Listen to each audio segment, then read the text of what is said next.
Ladies and gentlemen, welcome back to the Nashville Tour Stop. My name is Aaron, and across the table from me today is Mr. Wyatt Edmondson. Wyatt, welcome to the show, buddy. What's going on, Aaron? Dude, thank you so much for coming onto the podcast.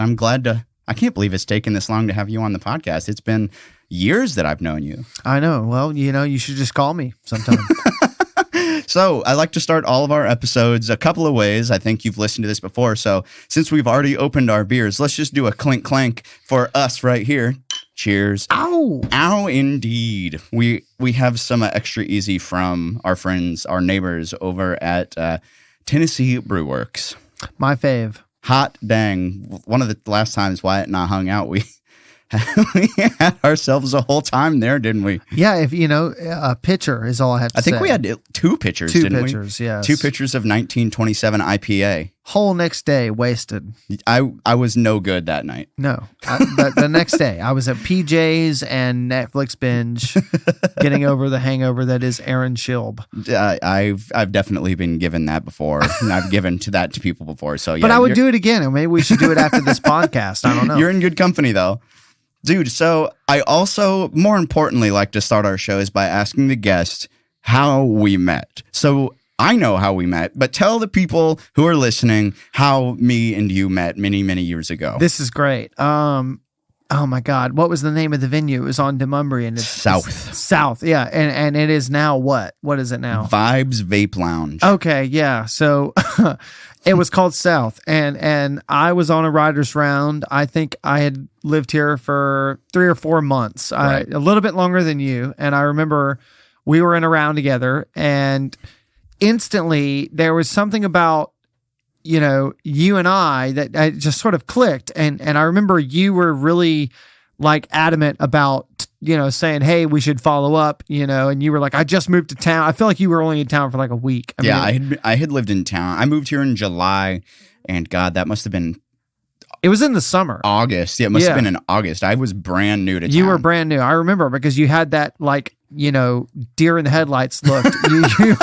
you were brand new, and you were just like, hey man, I really want to, we should follow up, and then I remember, we got together a few times. Maybe we played a couple of rounds, mm-hmm. and then I always talk about that one day we had lunch together, right? And it was you literally came up with Nashville Tour Stop while we were sitting at lunch. It was that fresh. I remember. I mean, I remember I was like, man, you should start a round. And then you were talking about it. Mm-hmm. And then it was kind of like we blinked and then it was here. And then shit, that's a good idea. Yeah. And next thing I knew, I was playing year round at four bar and grill. Gosh, I haven't been to that place in years. Yeah, and then of course it was Belcourt after that, and then it just kept going. R.I.P. Belcourt Taps. That's right. Yes. Every episode. God rest its soul. God rest its soul. 100-year-old building.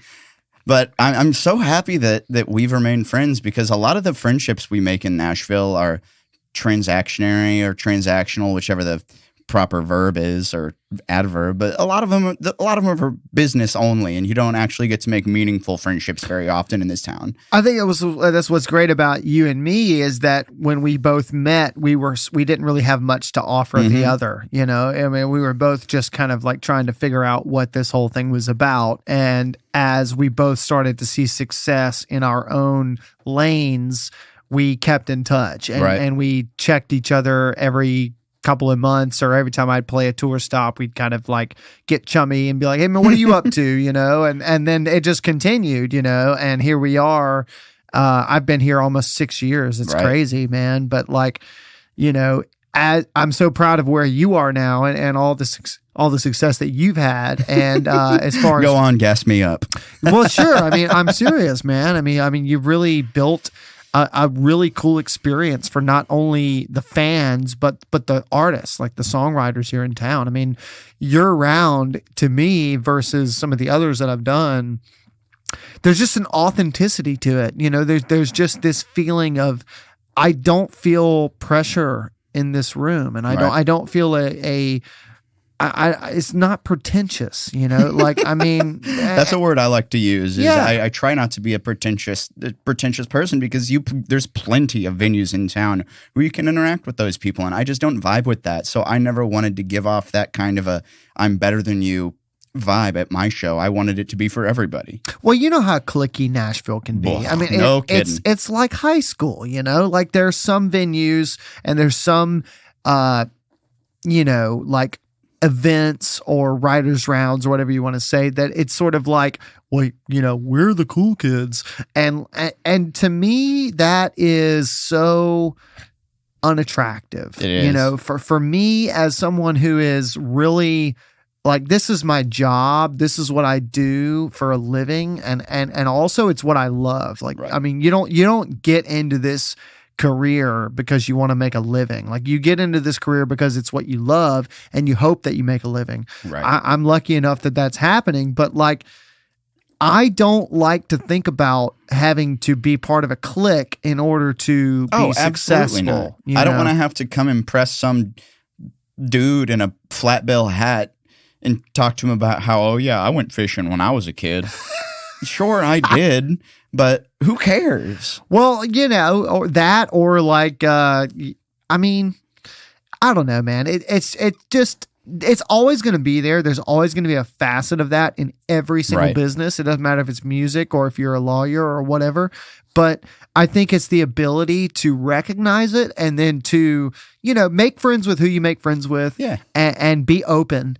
And then for me, it's about sowing my seeds into opportunities and to environments that I feel like they hold the values that I really buy into. And, right. and your ecosystem, your Nashville tour stop environment really just encompasses everything I think is right about Nashville and everything that really should be a part of a songwriter night, you know, out at a bar somewhere. And it doesn't matter, you know, you have hit writers and you have writers who just moved to town like last week, you know, and that to me is really what it's all about, you know.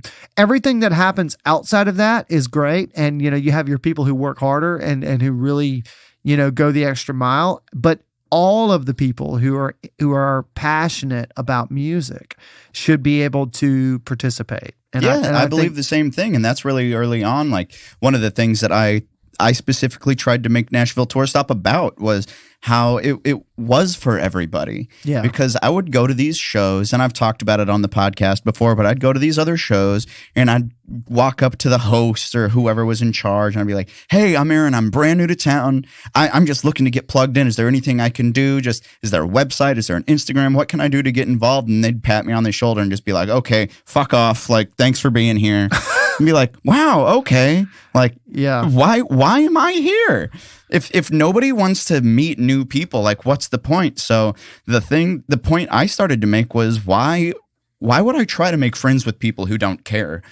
So I went and built my own club.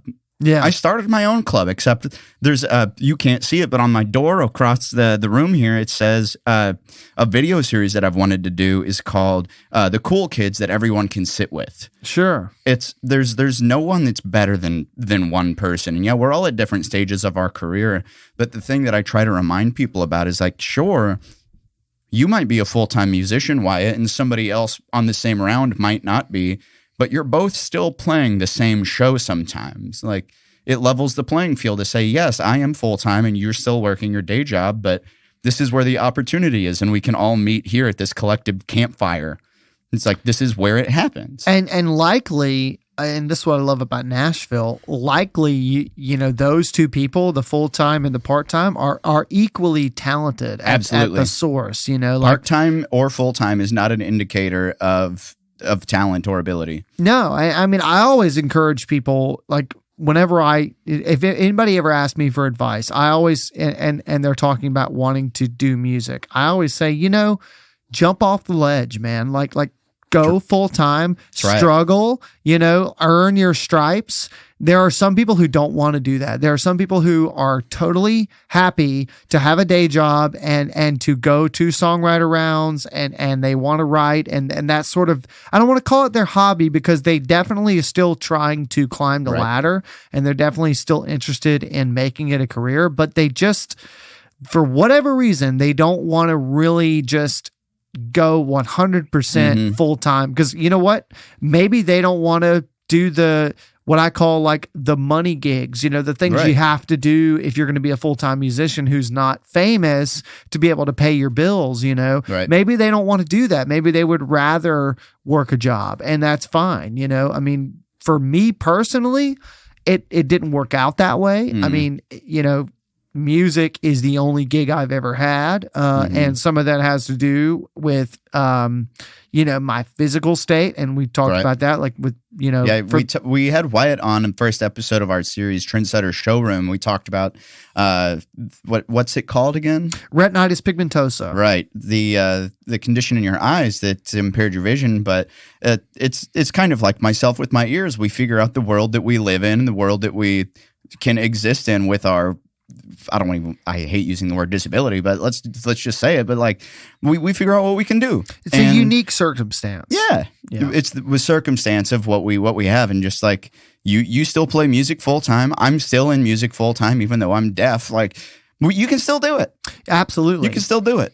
Yeah, man. I mean, and that's what I tell people. Like, if anybody ever asks me, I say, I think you ought to just really give it a shot. Just give it a shot. I mean, what's 6 months of your life? If like give it 6 months. If you can't make the same amount of money you're making at your day job, right, doing music within 6 months, then, you either need to reevaluate, or you might just consider doing it kind of like as a side thing. Because a lot of these part-time jobs my friends are working, they're making like $12 an hour, and they're working 6-hour shifts. So, okay, you're making $72. Most people on Broadway can make $72 in a cover gig moderately easily. That would be the worst I've ever done. Yeah. If I and got it's that. proof. It's like you can do it. And we were talking about it in an episode a few weeks ago with Kent Dean about how if you do jump off into the deep end, you try music full time, and it's not working out for you, the day job will always be there waiting for you. Sure.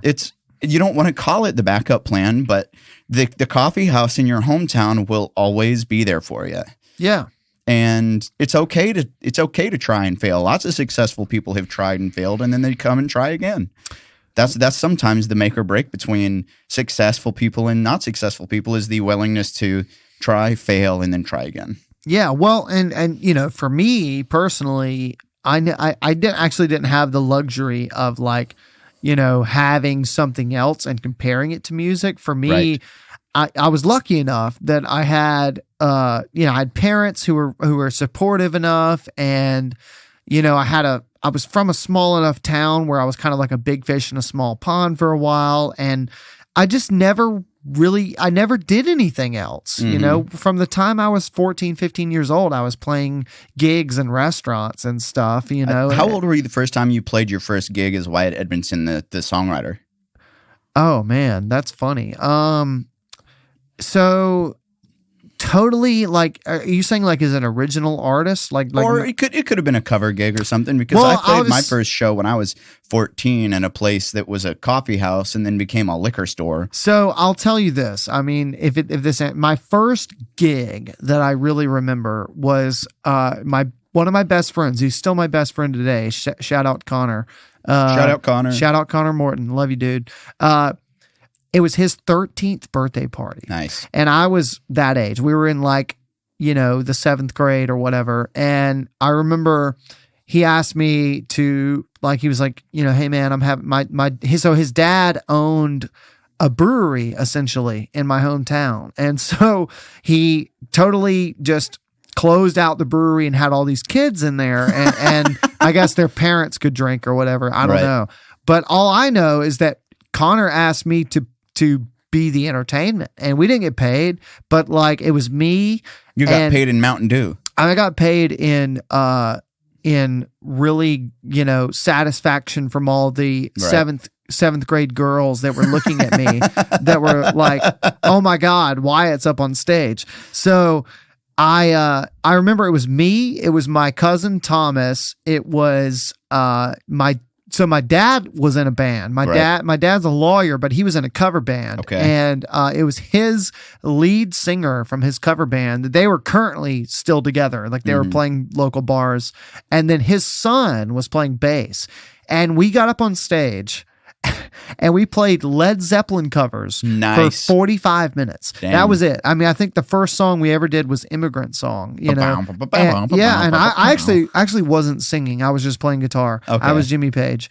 And I remember the intensity of like the feeling of being on stage, especially in front of your peers. You know, it's one thing if you're playing for strangers, but if you're in front of your peers, people who you're going to see tomorrow in homeroom, in math class. Yeah. So anyway, you know, I'm shredding on some Jimmy Page, and then I remember like, you know, when we were done, the party was still going on. I mean, we only played for like 45 minutes. Right. You know, I was so flipped out. I remember like I went outside behind the venue. My dad, you know, he was a seasoned guitarist playing in cover bands, and he took me out there. And I remember I was like about to puke. I just couldn't believe that I had just done you what had I had so just much done. Energy, so much adrenaline. And in fact, this is a really funny story. So I had like a little middle school girlfriend at the time, and I remember she had come to see me perform. You know, she went to a different school, so she didn't really know any of the same people. And she was there at this little show, and I was so wigged out from the gig that I didn't even speak to her the whole time. Nice. I didn't even know she was there hardly, and I was just like so zoned in on the fact that I just performed. She got so mad. She broke up with me, man.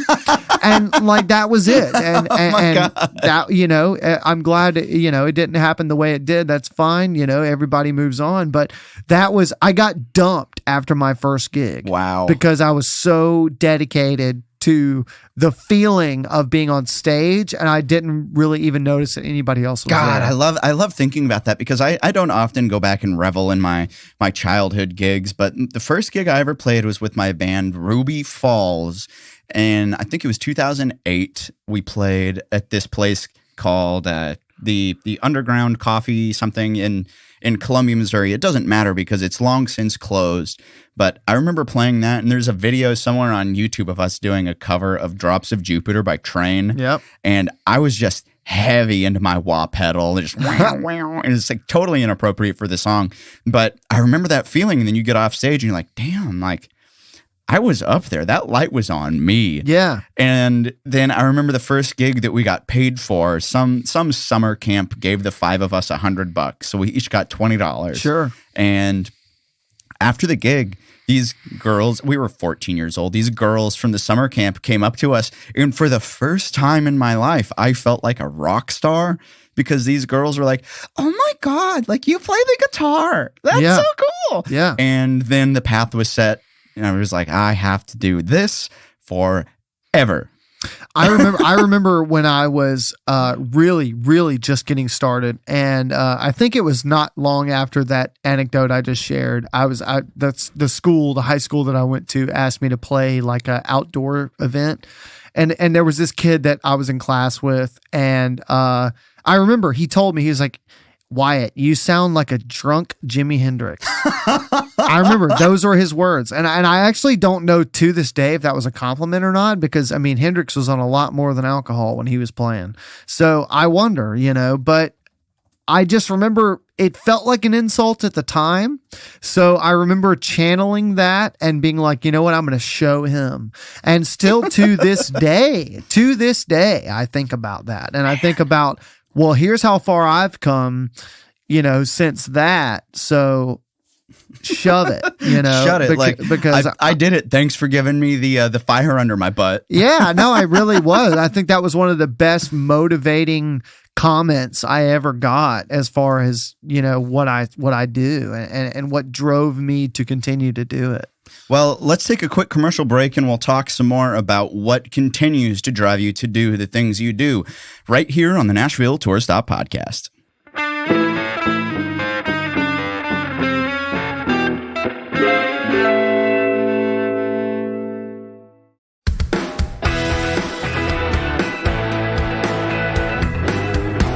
And we're back with the Nashville Tour Stop Podcast. Wyatt, thanks for being here, buddy. You were so just happy. Reaching for your beer. You want to take a sip here? Let's take another sip and a clink clank. How about it? So thanks again for being here to do the show. You've been a friend of mine for a long time, and there's a lot of reasons why you and I like hanging out, and honestly, beer is one of them. There you go. But we were just talking about reasons that you're inspired to keep doing it and the things that have happened in the past that continue to drive you to be in music, because we live in an industry that's perilously difficult, and every day there's things that come up that make you kind of want to give up. So what is it that started with you that made you want to be in music? Was it these girls at the gigs that oogled over you? Was it the guy who said you sounded like a drunk Jimi Hendrix? Like, what was it that made you want to keep doing it? Such a great question. And the answer is, as much as that would be a great reason, no, it was not that. Okay. So this is really one of my favorite things to talk about as it relates to me and me personally, why I got into music. As a lot of people who know me know, that I'm legally blind, and that I'm currently, as I age, losing my vision. When I discovered that was a reality for me, and that I was going through this with retinitis pigmentosa, I was about 15 years old, and this was about 2 years into me just tooling around with the guitar and really starting to take an interest. But now, can you tell people who are listening in a short elevator pitch what that is and what that does to your eyes? Retinitis pigmentosa is a retinal degenerative disease. Okay. It causes you to lose your sight over time. Basically, your retina cells do not know how to regenerate. Gotcha. And as your body ages, the cells that see they die off.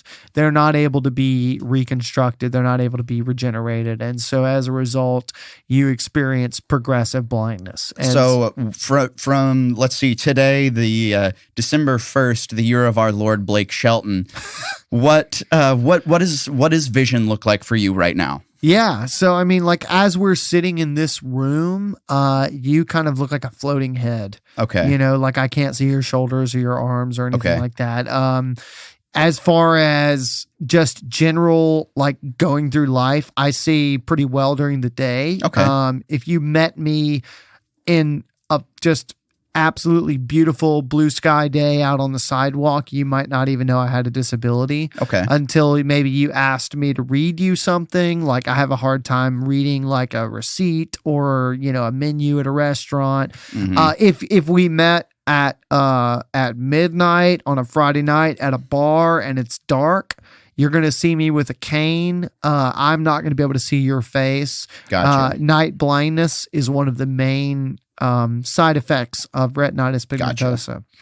So back to my why, so to speak. Mhm. When I was about 15 years old and I figured out about my diagnosis, at the time I was already getting into music, but I realized, and I do believe that it was divine. I believe God spoke to me. I believe that God showed me that I have a reason to be doing what I'm doing. Mhm. And that, yes, I was faced with a challenge, but that music would serve as the outlet for me to be able to express my fullest potential and desires to others, and also to try and reinforce to whoever needed to hear it that it doesn't matter what your past is, and Right. it doesn't matter what your situation is. It really, what it really comes down to is your determination, your mindset, and just what you want out of life. And what I wanted out of life, what I still want out of life,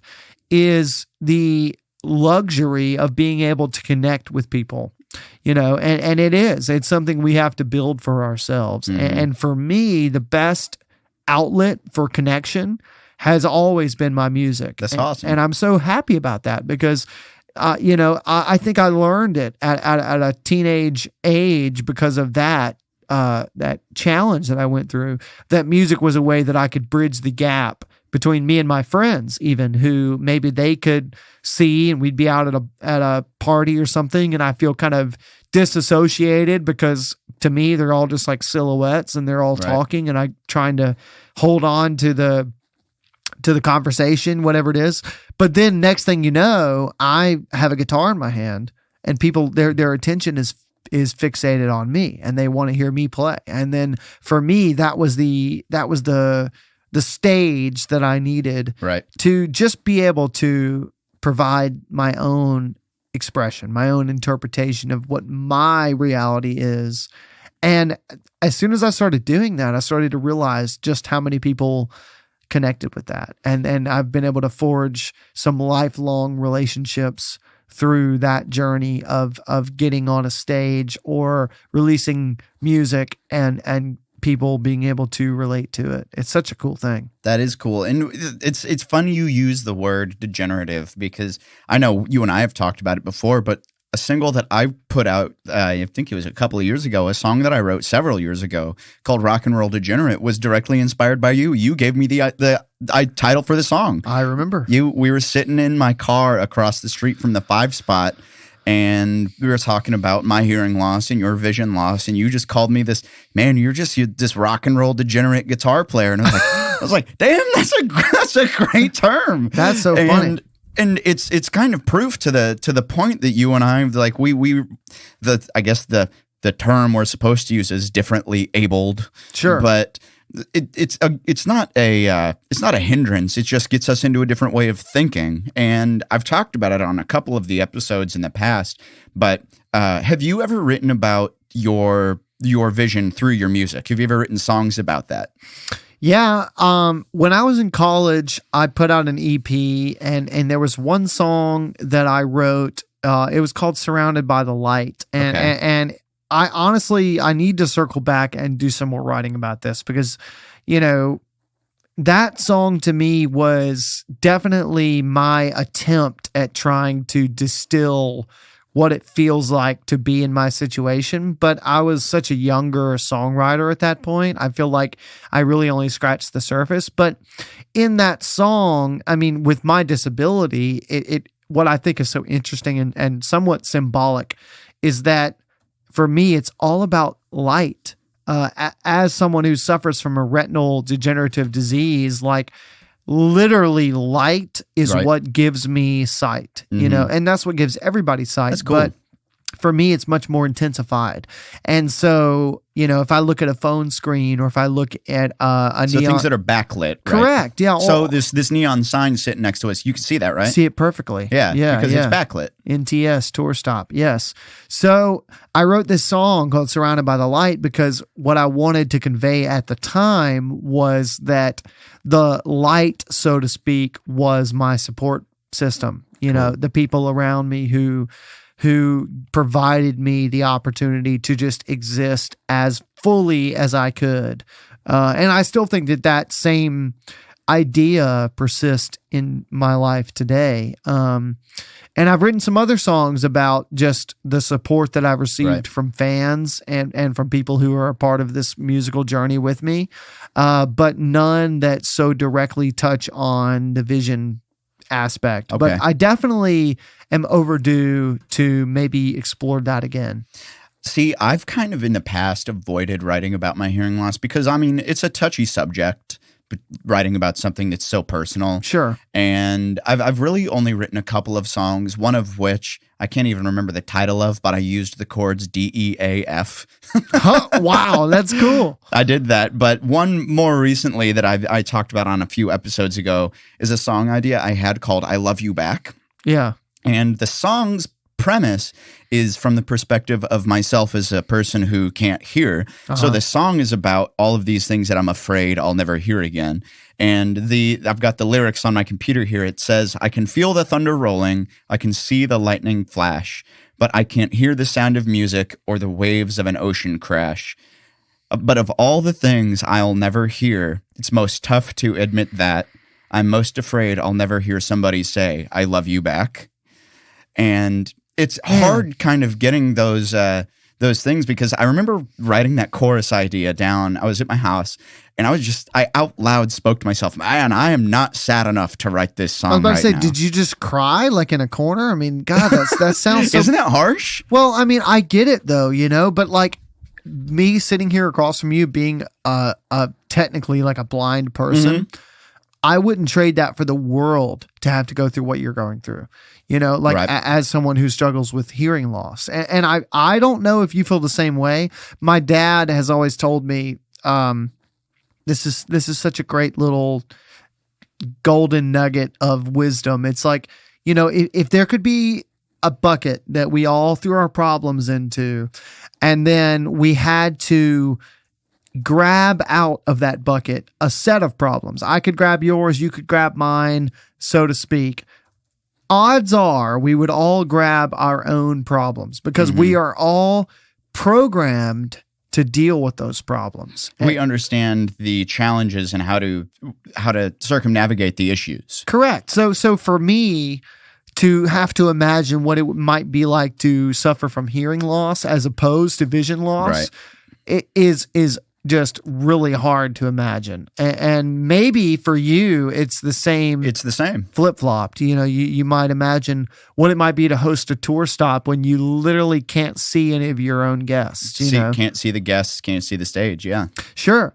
For me, that's easy. And it's about adaptation, and it's about just your willingness to make your life as good as it can be, Right. to do what you have to do. So many of the what is the correct word? Handicaps that I use in my life to help make my job easier. That's one reason why I started integrating the names and the photos on my TV screens at the shows with people's Instagram handles, is because not necessarily because I couldn't hear them, but is because it's hard to remember who somebody is sometimes. So putting their picture with their name on the TV was an excellent resource for people in the audience to connect with the songwriter. But for me personally, it was a way for me to visually connect your name with your face, so that even if I can't remember the words to your songs, I'll always remember your name and your face, just because I have to make the graphic and I have to put it on the TV. It's just another way that even if I can't remember the hook of your song, I'll be able to remember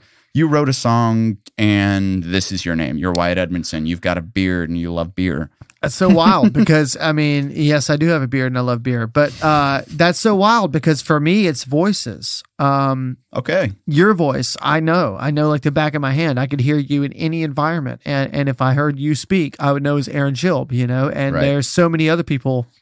It just takes me a couple of times, if we hang out for more than one occasion and you're somebody who I feel like I need to try and, distill in my mind, then I'm going to know you based Right. on your voice, and there are some people that I deal with quite a bit that I still to this day couldn't tell you what their face looks like, but I know who they are. And, I love that I am the exact opposite of that. Yeah. It's funny, man. We're like black and white on that, but it goes to show that people make adjustments. Right. And that's a good segue to say that beyond physical limitations, there's often going to be professional limitations that are going to make you think that, like, man, I'm an independent musician and I haven't gotten booked for a meaningful gig in a while. Sometimes, yeah, there are going to be things that are difficult about it, but if you find a way to get around that problem, or something like whatever it is that you were just talking about that lights the fire under your butt to keep doing it, you're going to continue to do it because there's no alternative. The alternative isn't going and getting a job that you technically could do, quote, but that you don't settle for the plan B. Yeah. Plan A is the only option. Yeah. For me, it was always about refining whatever was happening in my career. When I first moved to town, I was doing an internship for college, and that was part of my degree. And when I finished that internship, I actually did two. One of the companies that I was interning for hired me like on sort of a part-time basis. And, after a few months, they were like, hey, we really just don't need you. And we don't really have a position for you. So best of luck. And then at that point, I was like, well, my degree says that I need to go and try to get a job, like a salary position in the music business. So I applied at like a few different publishing houses and some other stuff, and I never got anything. And I was kind of discouraged for a minute, but only for a minute, because after a while I started to realize, I was like, well, I mean, hey, you're already gigging. Like, you're Destined already to work for yourself. Yeah, I mean, and exactly, Aaron, you're right. I mean, before I knew it, I was doing what I already am doing now, like full time, and ever since that point has been me just refining it over the course of my career. Just trying to increase that top line, raise that bottom line, and try and just create a profitable career that I enjoy, that doesn't necessarily have to be by the industry standards, but by my standards. Right. Increasing something that you're proud of. It's hard to sell a product because a lot of what I have to do as a business owner for Tour Stop is sell the show to venues. I have to sell the show to our advertisers. And if you as a songwriter don't believe in what you're doing 200%, you're not going to be able to sell yourself as a product to a venue, for say, as somebody else who does. Like, why? You believe in yourself hand over fist. There's people who only kind of like, yeah, I'll put on a good show. But if you come in and say, nope, I've got 2.5 hours set, 45 minutes of it is covers, 90 minutes of it is original music, and then I've got 15 minutes with built-in breathing exercises, whatever. Or if you come in with a really solid set plan, people are going to believe it just because you've come prepared. It's amazing. Think about this for a second. Have you ever had this happen where whatever night it is, like for whatever reason that night you are just on, and you're playing a writer's round or whatever, you're playing a gig, right, and for whatever reason you are just so, the belief is there, right? Like you're just in it, and you love your songs, and you're portraying them, you're presenting them in what I would say the best way you could possibly do. And maybe you don't even hit every note perfectly. Maybe you got some pitch issues, or maybe you're slightly, like, the technicals aren't necessarily 100%, but the grit and the guttural, like, the feel. I believe in this. That visceral reaction that you have. It's there. And you get that response from people. Like, I have had that happen so many times. Have you had that experience? Oh yeah. Where even if you're not on, the audience doesn't notice that you're not. It's why I tell people, if you make a mistake while you're performing, don't address it. Well, I guess what I'm trying to say is, like, and I'm not gonna lie. Like, there are some times that I play that maybe I'm just, like, not having the best day, right, and maybe I'm just kind of going through the motions. I try to minimize that because I know that people, a lot of times, especially if they're paying, like, they deserve their money's worth, and I deserve. They want 100%. Sure, but there are those moments where I show up and I'm in the right frame of mind, and I'm just so actualized in that moment, and I deliver that. I mean, it literally beams through you like an energy, and people feel it, and I've seen it from other artists too. I've looked and watched people on stage and be like, wow, that girl right there, she's on fire. Yeah, like, you can tell, and I think that is so cool. I'm about to quote Kanye West. Kanye West, are you ready? It's a tough time, but let's hear it. All right, so I know it's a tough time, but one of the things that he said at some music award show, like, several years ago, I think I was in college, he said, man, just worry about how you felt at the time. And what he was talking about was when you, like, compose a song, and I think about so many of the songs that I've written and how I felt in the moment, like in that night that I wrote that tune, and I'm sitting on the side of my bed and I'm playing it and I'm thinking, holy shit, this is the best thing I've ever written. Right. This is my hit song, and, like, you're really feeling it. But then 6 months or a year or 2 years later, you're playing it at a writer's round for the 157th time. And for whatever reason, you almost don't connect to your own song anymore. No pun intended, but the thrill is gone. Right. And then you have to find it again. And then on that rare occasion where you have it, you've somehow reminded yourself of all the real reasons why you're doing this, it translates again. And the people hear it and they feel the same energy that you felt the first night you wrote it. So I've always taken those words from Kanye. I've tried to put those into my own music. It's like whenever I play a song like Pontoon State of Mind, which I released a couple of years ago, Favorite of mine. That's done. Yeah, it's done well for me. I always try to put myself in the mindset of, well, what was Wyatt thinking when he actually first wrote that song? I was sitting at my lake house and I was really soaking in that environment. And that's why every time I have a song idea, not only do I write down the idea, but I write down why I had the idea. I write down where I was, what time it was, just little things like that can put me back into that, like, okay, well, I was at my lake house. I did feel this way. I had 6 beers. Like the things I've never done that, man. The That's things good. that remind you of why you felt the way you did. Yeah, that's great. I mean, I think that's a good practice. I'm going to try that for sure. For sure. Well, let's take one more quick commercial break and we'll come right back with the Nashville Tour Stop Podcast.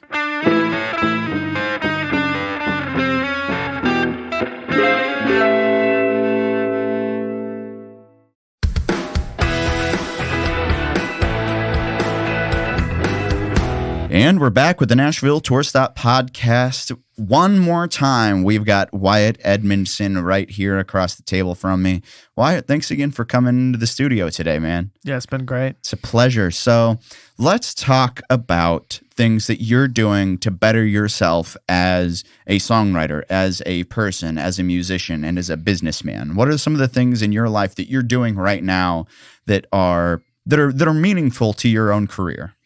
I mean, I think one of the best things that I'm doing is I'm just trying to identify what my weaknesses are within the grand scope of managing. A certain self-awareness. Yeah, like managing my own career, I mean, I'm an indie, so, everything kind of, the buck stops with me. Right. So looking at all aspects of what it means to be a successful artist and to have an active business model and trying to think, okay, well, what are the aspects of that macro view of my business that I could personally improve on, and taking steps to do that, learning more about it. I mean, one of my favorite things to do is to just invest my time into a subject that I don't know a lot about, or that I might feel kind of less confident talking about, or even more importantly, executing, and really just spending time consuming content, educational content about that subject matter. That's how I like to consume educational podcasts. Sure. It's a great way to learn, and there's a plethora of resources out there where people will just talk. Well, to plug a podcast, if that's all right. No, go for it. Yeah, plug anything you like to listen to. So I've recently been on, John Ojaka has a whole program called. Now, can you spell that for people who might not know how to spell that? Absolutely not. But I can say it's called the Music Marketing Manifesto. Ojaka is a hard name to spell. I don't know. The Music Marketing Manifesto, more importantly. That's correct. Yes. So you can find that podcast. But also he has a program that you can purchase, and I have now purchased it. And it's part of my daily education. I've been going through those modules and learning more about what he calls direct to fan marketing. And it's something that I'm really excited about implementing into my own model, because, for me personally, being an independent artist, direct to fan engagement has been where I've seen the highest return on investment. Mm-hmm. I mean, I don't know if you know this, but last year, right before COVID, I had like an EP that released in I'm sorry, not last year. This is what year is it? 2027? I don't know. So 2020, excuse me, right before COVID, 2020, I released a 5-song EP, and I did a Kickstarter campaign for that EP. Cool. You might remember that. I don't know if you do. I do recall. I raised like $17.5 $100,000 in like That's a lot of money. in like a month, and this is just little old me. I had like 95 different people who donated that amount of money. So you think about that divided by that amount of people, that is essentially what Music Marketing Manifesto is all about. It's about really identifying how to create relationships with the people that you already have the attention of. That's an average donation of $184.21, by the way. Right. So that's huge. So think about that. That is someone buying multiple tickets to a show per year, or an album, or a vinyl, or merch. Multiple shirts. Yeah, anything like that. Right. So imagine if you could scale that figure, $114 roughly per person, and then imagine if you had 5,000 fans, or 10,000 fans. Then you have $100,000. And that's not even an outrageous business. number of fans to have. No. And so I think so many people are concerned with, well, how do I get 20,000 followers on Instagram? But maybe only 100 of them would even consider buying something from your web store, right? Because most of them are broke, or maybe they're teenagers or whatever. For me personally, my market is people who really want to support independent artists, and there's a lot of them out there. Yeah, and I've had such a great run of it, being able to connect with these folks who really want to support me, and not only sharing what I'm doing, but learning about them. It's funny, like there's kind of a blurred line between friends and fans sometimes, For me, some of my biggest fans are people that have literally become friends. Mm-hmm. And they, every time I put something out, they're people who will champion you sun up to sundown. There you go, yeah. And they show up, every time I put out a new product, they're the first ones to order it, you know, and that is part of what really keeps the ship afloat. It's not what it's all about, but for me, it's such a important part of it if you're an independent artist. And it's not just finding fans, but it's about finding the correct fans. Yeah. Well, also, so this is something that John Ojaka talks about. Like, most people want to help you. Mm-hmm. They want to support you. They just don't know how to do it. Right. And so it's your job to clearly outline for them, hey, listen, if you buy my physical CD for $10, that's actually a really great way to support me. Right. Because Spotify pays 0.003 cents per stream, and it takes, I think it's like 1,500 streams to constitute an album sale or something like that. Something ridiculous like that. It's crazy. Yeah. So you have to stream my one song 1,500 times, or you could just buy this for $10. It's the price of like a lunch if you're going to like a cheap lunch, and you can really support me, and it really makes a difference. And you get something for it. You get this physical CD. You don't just have the memory of listening to something on Spotify or Apple Music. Yeah, and then it gets into vinyl, which dude, I'm obsessed with vinyl. I have a vinyl record player, brand new. I've got a collection. I've got a display case. I've got them displayed on my wall at home. So you're ready for the Wyatt Edmondson vinyl? Because I'm ready for it, buddy. I just ordered it a couple of days ago. I'm ready for it. Put me down. Yeah, I got you. I'm actually going to do the first 200 copies. I'm going to sign a number. Hell yeah. Put me down. I have to get you for one of them. So one of the things we're doing for our podcast, we have a Patreon active now, and we're doing a bunch of bonus episodes. And on one of the bonus episode number 3, it's called How to Book the Right Venue or Gig. Yeah. And I'm not going to give you all of the listeners, I'm not going to give you all of this stuff in there, but there's one little stat here that I have written down that I would like to share with you here. And it's about people who, and we're talking about making sure that it's not just about getting a follower, it's about getting a meaningful follower. So in this episode, it was talking about, okay, let's break down in the United States in 2022, Drake was the most played artist on Spotify with 71.5 million monthly listeners. Now, that's insane. That's the most successful streaming artist in the country of 331 million people. And that's only a 21% listenership. the most successful artist in the country is only appealing to 21% of the country. And if we zoom out, or excuse me, if you zoom in, that means that only 2.8% of the people in Nashville, a population of approximately like 2 million people here in town, only 2% or 2.8% of those people are listening to Drake. And this is a percentage that independent musicians can work with. And let's say Nashville has approximately 500 locations with live music on any given day, which means that if we're following this 2.8% like best case scenario, whatever, that there's only 14 venues in Nashville where you will find listeners who will actually listen and become fans. And I don't want to say that to make the independent musicians sound so bleak, but it's the reality of how truly important it is to find the right spots, the right people. And there's so many things that you can do that'll help you isolate these people, and direct to fan contact like you're talking about is one of those things that if you can talk to somebody who's already a fan of yours, you don't have to make the sale because they want to buy something.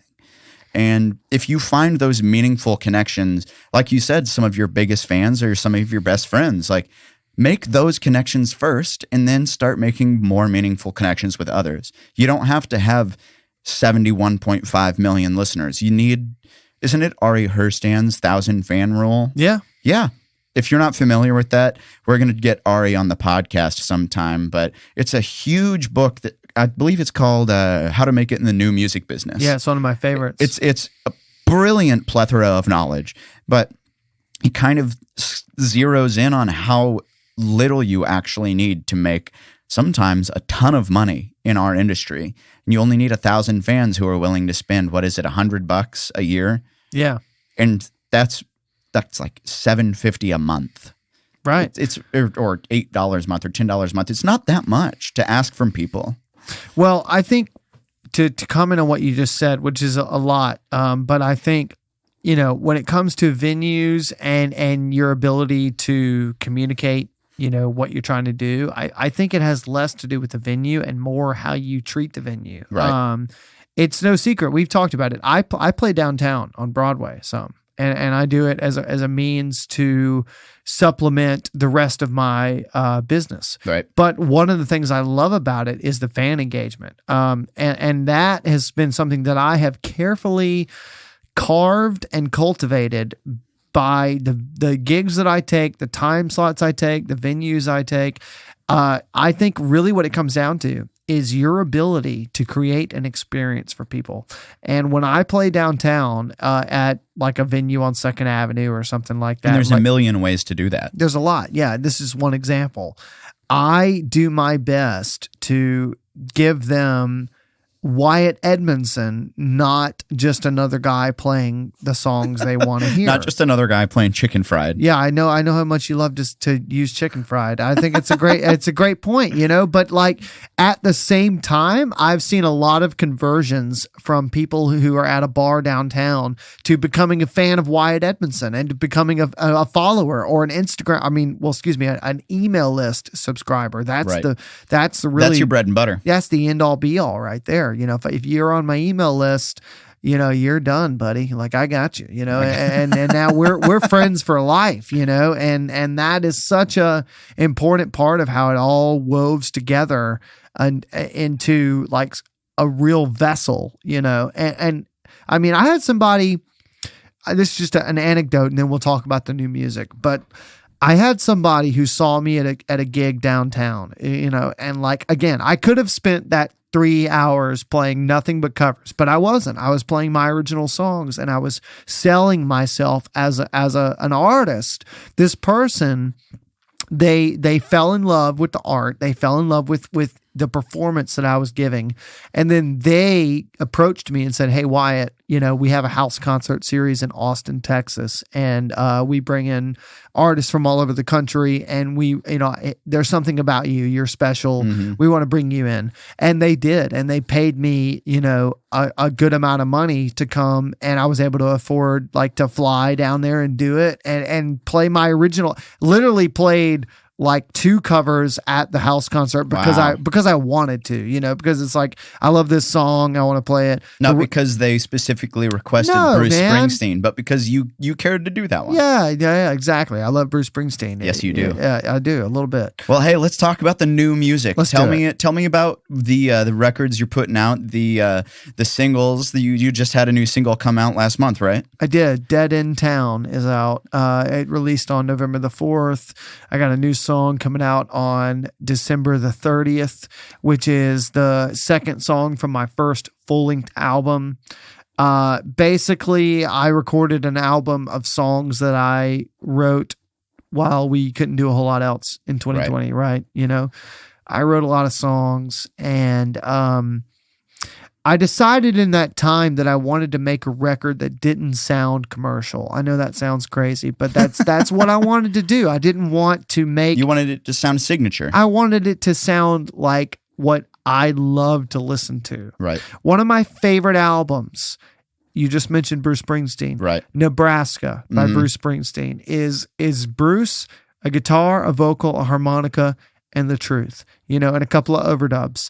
That is what I wanted. And so I bought the gear that Springsteen used to make Nebraska. Isn't that a 4-track recorder? It's a 4-track cassette tape recorder. Yes. Look at that. It's called a Tascam 144.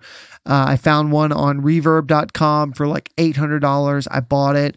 My producer, Sean Byrne, and I put it to use, and we recorded 11 songs. There's a 9-song album that's going to be available on vinyl, and then the deluxe version with all 11 will be available on CD.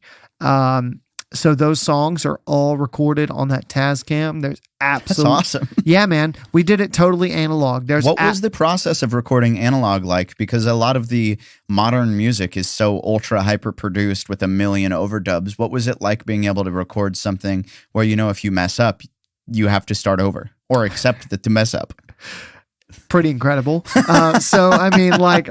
We're in a room like we are right now, and we have a mic on my voice and a mic on the guitar, and there's no metronome, and it's You're just playing. You know, I play the song, and then if we get a take that we like, then we go and then we do a couple of sparse overdubs, like maybe a 12-string or, you know, a tambourine or whatever it needs to be, and that's it, man. And like, yeah, one of the hardest parts for me for making that album was having to go back home and listen to some of the one take, you know, passes that I did on some of those songs and being like, wow, that's the pass. That's the one we're going to use, you know? And I'm a perfectionist. And so to have to sit back and accept that maybe in the second verse, there's one little moment that's not perfect, you know, and I have to kind of like live with that. But honestly, the more I listen to it, the more I'm so thankful for that. Sounds real. Yeah. I mean, well, yeah, like out of all the stuff I've ever produced, this record is more me than anything else. And it's by a long shot, you know. That's cool. Yeah, I mean, and honestly, and what is this record going to be called? It's called Made for the Road. Made for the Road. Because I am made for the road. That's a great album name. Do you remember when it was like 2019 and I'd see you like once every couple months? Yep, because you were road dogging it. You were road dogging it, man. I was made for the road.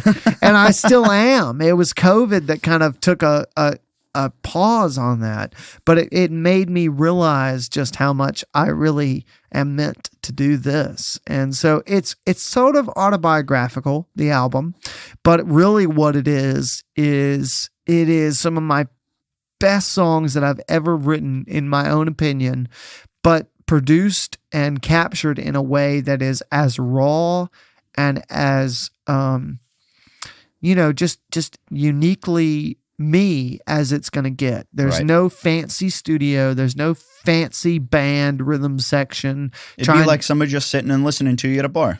Yes, but with my man Sean Byrne, who I have to tip my hat to, one of the best producers for my style of music in town. And he's playing some incredible parts on those songs. And we really gave those songs the treatment that they deserved. And I'm just so happy with the product that we were able to develop. So let's close it off here. I want to ask you one more question. And since people haven't yet heard your music, something that I can't remember who it was that originally asked me, but what is your elevator pitch for your music? If you have 15 seconds to tell someone what you sound like, what are you going to tell the listeners of the podcast here today what Wyatt Edmondson sounds like? So my music it has a classic essence to it. I don't subscribe to a lot of the newer motifs or like the pulse of like kind of what's popular in Nashville today. I try to really sink my teeth into the music that I grew up listening to. So a lot of it is like the 70s through the 90s. And also going beyond the music, I think one of the aspects of what it means to be a fan of my music is to relate to why I am here and why I'm doing what I'm doing. And if you're a person who enjoys a story of, persistence and determination and staring adversity in the face and saying, I'm going to continue on, then being a part of my community is something that I think you would enjoy and you would feel welcome there, because if you faced adversity in your own life, you'll find some relativity in my music. That's something that I really enjoy writing about. And if you enjoy Americana music, if you enjoy alt country, if you enjoy rock and roll, and you enjoy someone who stares adversity in the face and says F you, then you might like my music. Well, Wyatt, thank you for joining us today on the podcast. Can you please tell our listeners where they can find you and interact with you and follow you on the internet? First and foremost would be WyattEdmondson.com. You can sign up for my email list there on the front page. Beyond that, I'm on Instagram and Facebook at Wyatt Sees Songs, like sees with your eyes. Again, a tip to the hat of the legally blind. And furthermore from that, I'm on Spotify, Apple Music, all that kind of stuff. You can just search Wyatt Edmondson wherever you like. That sounds great.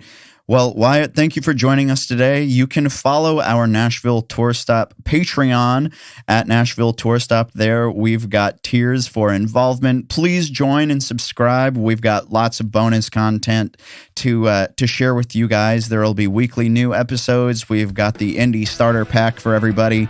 You can also follow us on social media platforms at Nashville Tour Stop.